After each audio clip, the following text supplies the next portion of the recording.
Le cadre il est pulvérisé par contre. On n'est pas là que pour faire du vélo.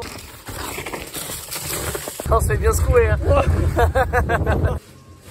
On ne fait pas un barbecue sans bière. Super coordination. On avance pas mal là. C'est comme ça dans les autres teams ou pas?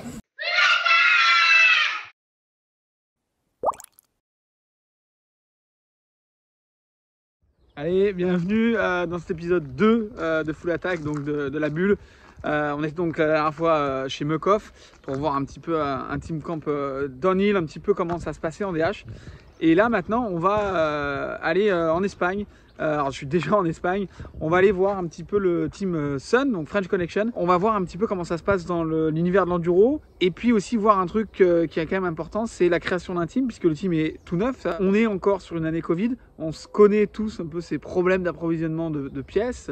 Et on va voir comment on gère ça dans un team en enduro, comment on fait pour avoir des tests. On va essayer de voir un petit peu aussi comment on s'entraîne en enduro, qu'est-ce qui fait qu'on devient bon en enduro, parce que y a ce côté descente, il y a ce côté aussi montée, ce côté un peu beaucoup plus physique, on va dire, dans la longueur. Donc ça va être intéressant.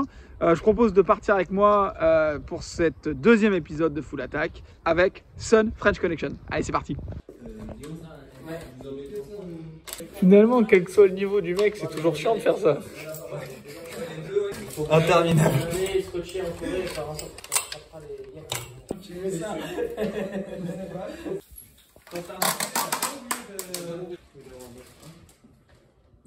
Bon, faut laisser faire les pros, non? Parce que nous, on a perforé les vis. C'est la combienième fois que tu démontes? J'ai arrêté de compter. Le maître mot de l'année Covid et enfin, les 2 dernières années, quoi. Ouais, c'est-à-dire que tout arrive à la dernière minute et il y a très peu de stocks. Nous, c'est bien faire du vélo, donc les stocks sont super bas. Donc les partenaires galèrent à mort. Ils font le mieux qu'ils peuvent, mais là, on a reçu les produits ce matin à 11 h. Il aurait fallu qu'on les reçoive il y a 2 mois, quoi. Mais c'est comme ça et ça fait partie du jeu. On le sait très bien. Mais c'est vrai que ça rajoute un petit peu de piment à notre quotidien qui est déjà assez mouvementé. Là, c'est le petit Canada Dry, tu vois, en plus. Baleno, il est trop costaud. Je crois qu'il y avait un problème de serre à chaud. Today has been the most stressful day of my life. Oh, it was like Christmas. So they just came in and they opened everything and then, yeah, we had to stop and tidy up and start again. On ne fait pas un barbecue sans bière. C'est comme ça. Le stage commence. Il n'y a pas de fumée sans feu, on dit. Donc, est-ce que ça veut dire que si tu as un vélo électrique, tu vas faire des courses en électrique? Je sais pas, on verra si elle a fumé ou pas du coup. Je vais lui mettre sa raclée au ping-pong.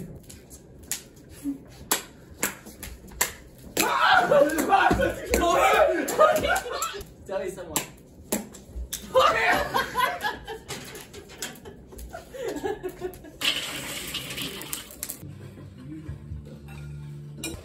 Il n'y a pas de graines dans l'alimentation des enduristes. Regarde, là mon gars, ça c'est ça. C'est simple pour le moral. Et on n'a pas mis de sel. Hein. C'est un repas propagande en fait. Tu vas montrer au monde qu'on mange des graines. Ah, c'est plus ce que c'était. Très inside.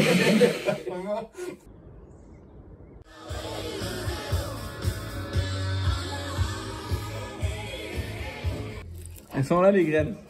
Un petit peu. Regarde tout ce qu'il y a là. J'arrive même pas à les compter. Non mais si, il faut bien manger. Après, il y a bien manger like racer, grêle et tout, ou bien manger bon pour le moral quoi. Avocat, bacon, une tonne de miel et tout. Non, je me suis fait plaisir. Non, bah après, chacun sa vision du truc. Moi, j'ai pas trop envie de me restreindre sur la bouffe, donc bah, je mange ce qui me fait plaisir. On va du coup plus riding by park, c'est ça? Ouais. Et c'est un peu un spot mythique, non? On voit pas mal les trucs sur Insta et tout là-bas. Il se passe quand même des trucs un peu cool, non? Ouais, grave. Ouais, gros parc avec des lignes bien solides, des limites sur un parc élitiste. Du coup, au niveau du terme, tout à l'heure, élitiste le parc. On est comment? Parce que ça, c'est la ligne débutant là déjà. On va rester là-dessus. On est déjà sur une double de 5-6 mètres. Je trouve que ça prend trop de place un peu Instagram sur la vie des pilotes ou comment ça se passe? Non, trop de place, ça prend trop de place sur la mienne selon moi, mais Non, il faudrait le faire. Après, ça fait partie du boulot, mais clairement, c'est l'aspect du boulot qui me pète les roues.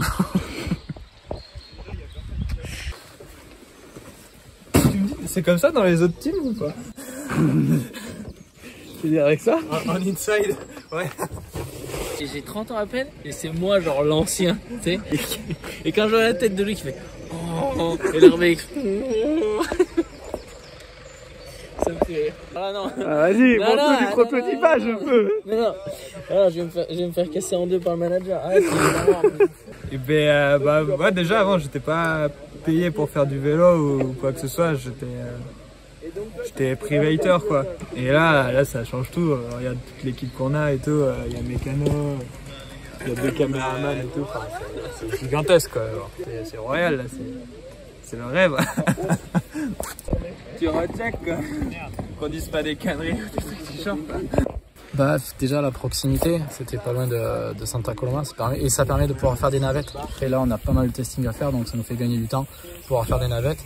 Et puis c'est quand même un bon spot, il fait beau, c'est assez varié.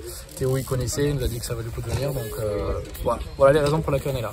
Le fait d'être team numéro 1 sur certaines marques comme Formula par exemple.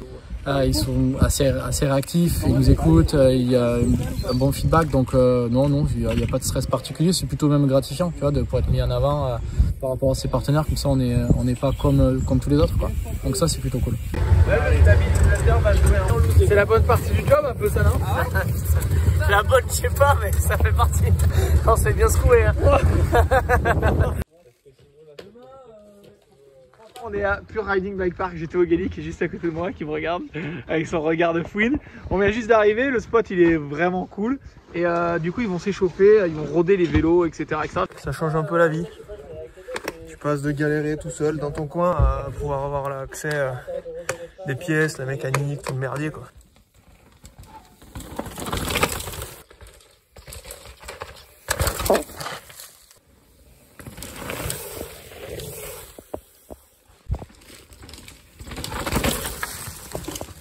Wow.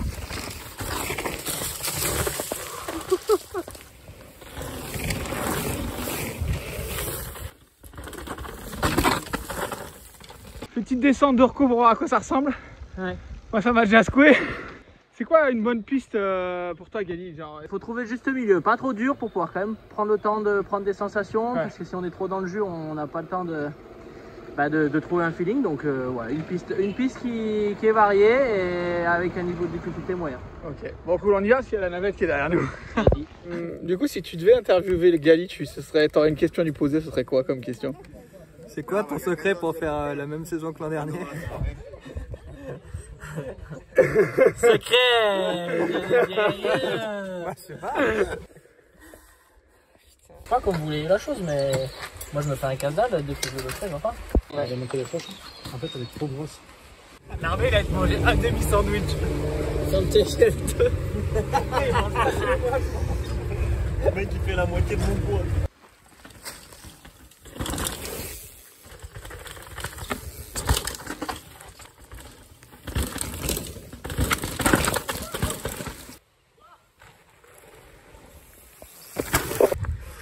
Il est chaud non un peu?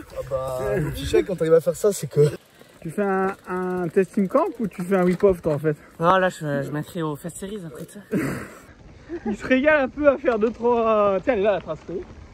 Il se régale un peu à faire 2-3 whips et tout. C'est cool quand même, c'est important de garder le côté fun un peu dans un testing comme ça. Bah ouais carrément, ça sort un peu du cadre et s'amuser un petit peu tu vois, et ça permet de revenir bien sur couper, revenir bien dans les réglages et tout après. C'est clair, bah, la base c'est quand même s'amuser, donc là il y avait les photographes, on a fait 2-3 passages, c'est cool quoi. On n'a pas loupé l'entrée? Ouais si, mais c'est toi qui me fais trop parler. On a une entrée de piste. Ouais, ça c'est une piste 4x4. En fait on vient de louper l'entrée de la piste. C'est ça. Ah bah on n'est pas là qui est pour faire du vélo. Moi je partage vachement le riding en globalité. Du coup j'adore rouler avec les autres. Je suis un mec qui est plutôt à suivre ou à se mettre devant que de rouler dans mon coin perse. Oh là là, qu'elle est belle! Petits pois, toujours des petits pois. T'en penses quoi un peu d'Instagram et tout ça? Tu penses que ça prend trop de temps, genre, comme en tant que rider, ou comment ça se passe? Trop de temps, non, mais après, c'est sûr, faut y passer un peu de temps. Ça te permet de jouer un peu ta carte média. Et demain, tu fais 2 ans de top 3, podium et général. Tu laisses quelqu'un le faire ou tu le feras toujours? Je pense que je donnerai la main à quelqu'un pour s'en occuper quand même. Et le cadre il est pulvérisé. Le cadre il est pulvérisé par contre. Bah le casque il est rayé, je suis J'ai enlevé, un peu sonné, un peu sec mais... 3. Eh non. Faudrait juste que tu prennes les griffes à la maison s'il te plaît.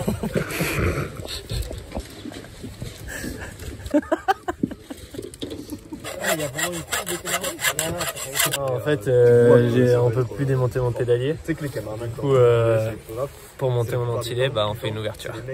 Donc rien à voir un truc spécifique course pour le moment. Non, non. C'est juste du bricolage. Si tu veux, je peux te le laisser en souvenir. Vas-y, donne-moi. Faut vérifier le matos après chaque run et voilà, discuter avec les pilotes pour qu'ils puissent repartir dans de bonnes conditions, quoi. Après, c'est un peu eux qui nous donnent les directives, s'il faut faire une purge, des choses comme ça, changer des roues. Après, il y a de la casse matos aussi, mais bon, c'est comme ça. Deuxième jour du coup sur Pure Riding. Ils continuent un peu les réglages, on voit qu'il y a quand même une grosse ambiance, ils se régalent bien tous à déconner. Alors c'est vrai qu'il y a un peu des pièces où, comme il n'y a pas tout dispo, ils ne peuvent pas tout tester, mais en tout cas, ils vont voir, regarde c'est joli là derrière, ils sont juste derrière là, je pense qu'ils m'attendent, comme pas mal de fois. Et là aujourd'hui ils changent de piste pour avoir un truc qui ressemble vraiment à un truc enduro. C'est vrai que c'est complet l'enduro parce qu'il faut qu'il bosse la descente quasiment autant qu'on a pu le voir avec Meucoff, et puis bah, il va falloir aussi qu'il bosse, on verra un peu plus tard, qu'il bosse un peu le côté physique, etc. Donc affaire à suivre, on va voir un peu ce que ça donne. Allez, ils sont partis, Gigo. Il est là. Ça va ou quoi les gars? Du coup il est venu te dire bonjour ou il est venu... Non, c'est plutôt le genre de mec ultra arrogant qui vient pas juste dire bonjour. Il vient toujours chercher l'embrouille. Une petite interview croisée là du coup. C'est le chassé-croisé comme on dit dans le jargon. Je discute pas avec les mecs qui désertent moi. Si tu devais poser une question à Gali, genre n'importe quoi, tu lui poserais quoi comme question? Alors est-ce que je lui manque? On a des trucs à le faire sans demander à Andy là. C'est obligé d'être en live. Eh oui ma petite biche. On a toujours besoin d'être rassuré. Bah oui, mais non, mais qu'est-ce que tu veux, hein, 3 ans de bon vélo et service l'un envers l'autre, forcément ça fait un trou là, mais bon. Allez, le manque c'est comme tout, on s'y fait. Hein. Il y a quand même des chances que vous soyez en équipe s'il y a un truc... un trophée des nations ça s'appelle. Un trophée des nations, cherchez le nom. Ben oui, c'est peut-être hein ouais, c'est peut-être possible, hein. Tout est possible et puis on sait jamais, autant dans 2-3 ans, bon peut-être qu'on arrêtera aussi le vélo. Mais ouais, ça fait toujours un petit pincement au cœur. Après on se voit quand même on va se voir quand même sur les courses, tu vois, là on se voit là, bon c'est cool de se revoir et surtout de voir la dynamique saine continuer. Du coup c'est quand même grosse famille l'enduro, quelle que soit la marque au final sur le vélo. Ouais, belle parole. Très bien. Ouais, ça c'est... Putain toi t'es bon toi, ils t'ont pas pris pour rien, je suis fou la tarque. Bah tu sais, il y a eu les Marseillais à Dubaï, On se retrouvera peut-être sur l'île à Tentation, voilà, on va trouver un truc à faire. Hein. Il y aura toujours un truc à faire.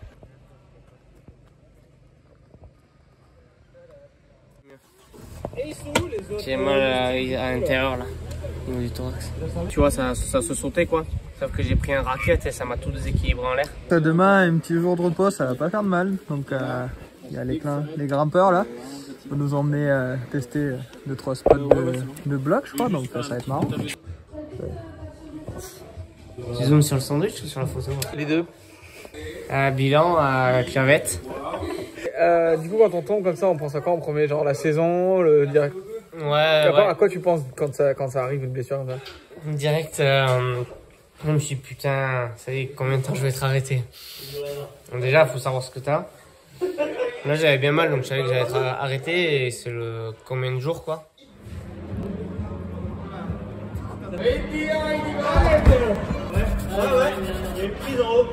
Oh là là là là. Ok. On peut pas dans la même catégorie là.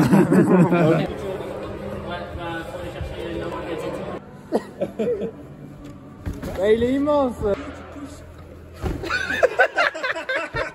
Bouge, tu pousses. Super. Allez Théo. Voilà, pied. Allez Théo. Voilà, super. Allez mec. Allez, super. Pied droit ou pied gauche? C'est super. Et donc on va essayer de faire ce petit bloc là. C'est pas problème là, non? Elle est où la grue? On va chercher la grue. Tu fais le même move s'il te plaît Yali? Non, non, non. Je tiens mes genoux moi. Ouais. C'est le McDo ici, non? Non, non. Attends, je te montre. C'est le Poppy Burger. Normally for cannabinoids, like also for vitamin D. Et toi, quand tu scrolls sur. Je vois le nom, c'est bon. Super coordination. D'accord. On avance pas mal là. On a fait un bon gros bilan déjà. S'il te plaît, reprends bien depuis le début. Là, on est en train de faire un tableau pour savoir ce qu'on va tester demain. On va dire, je suis très mauvais en dessin. On vient juste de se réveiller. Et il est là. On va donc réveiller Yali. Oh la violence. On voulait savoir combien tu roulais en pression sur le pneu avant. 4 barres. Qu'est-ce que tu veux? Il est 7h42. Il est déjà habillé. On soupçonne qu'il ne se soit pas déshabillé d'ailleurs. Et là, vous voyez bien, il mange le burger d'hier. Non, on disait, on se posait la question, est-ce que c'est pas dur de trouver le compromis entre la montée et la descente? Parce qu'au final, il n'y a que la descente qui est chronométrée et... Bah carrément, il y a beaucoup de fois où en fin de journée de course on est un peu trop cramé. C'est assez important de pouvoir s'économiser et de savoir rouler frais tout le long de la journée. Mais des fois, voilà, c'est une affaire de compromis. C'est sûr que s'il est trop bien en descente, il va falloir forcer un peu plus en montée. Ça peut le faire, mais s'il est vraiment trop collant, ça va plus te bouffer de l'énergie qu'autre chose. Donc je regarde aussi un peu le profil du terrain, la météo aussi.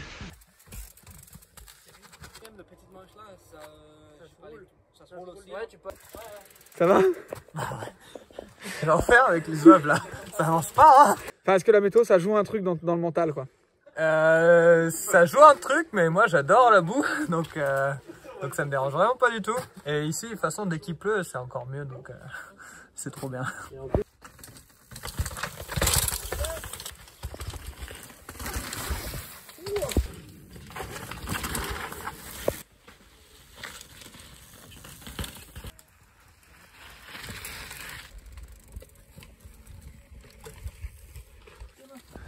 C'est important de prendre du temps aussi pour montrer un petit peu, faire des vidéos. Là sur un team camp, on prend un temps pour les médias. C'est primordial. C'est quasiment aussi important que le testing et le reste parce que aujourd'hui la partie média c'est un sport qui vit grâce aux médias. C'est pas la télé, on n'a pas de cette visibilité, donc si on la crée pas, on n'en aura pas quoi. Donc s'il n'y a pas 50 solutions, donc nous on est autonome, on a notre propre caméraman, notre propre photographe et puis c'est quelque chose qui nous plaît, donc on le pousse autant que le reste quoi. Pour nous c'est aussi important. Toi ça va en vrai, t'es l'un des plus...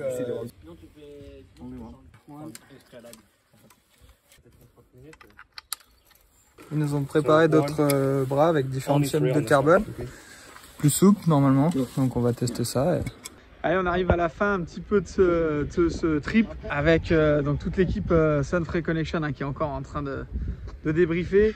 Donc c'est pareil, ils vont continuer encore ces testings, ils vont se déplacer. Alors en plus il va falloir qu'ils fassent un petit peu plus de pédalage. On a vu aussi dans les garages, vous les avez pas vus, mais on a vu aussi qu'ils avaient les vélos de route. Ils vont aller aussi faire un petit peu de route parce que c'est assez agréable d'en faire par ici. C'est vrai qu'on a vraiment ce côté un petit peu complet de l'enduro. C'est pas évident pour tous ces pilotes. On se dit souvent que les pilotes pros, ils ont tout à dispo, ils sont sponsors. Mais voilà, en plus de cette année Covid, le fait que ce soit une année Covid, on voit que l'approvisionnement il est pas facile et que il faut qu'ils gèrent avec ça, qu'ils jouent un petit peu avec ces choses-là. Et on prend l'exemple des bras, ils ont plusieurs bras en ce moment, ils testent un petit peu des bras, des pneus, etc. qui sont des prototypes. Et le fait que ce soit des tests, des fois il n'y en a qu'un, il n'y en a que deux. Donc il faut qu'ils fassent aussi un roulement. Donc même sans l'année Covid, il y a aussi toute cette organisation qui est en plus pas facile quand on ne se connaît pas. C'est vrai que jusque-là ils ne se connaissaient pas. Moi ce que je leur souhaite c'est qu'ils réussissent au maximum. J'espère que ça vous a plu. On essaiera dans un prochain épisode d'aller sortir un petit peu de ce côté course. Et on va essayer d'aller un petit peu... C'est tous les mêmes de toute façon. On va aller s'aventurer dans des endroits qu'on connaît encore moins, en tout cas que je connais encore moins. On verra ça bientôt, j'espère que ça vous a plu. A ciao, bye bye bye bye bye bye.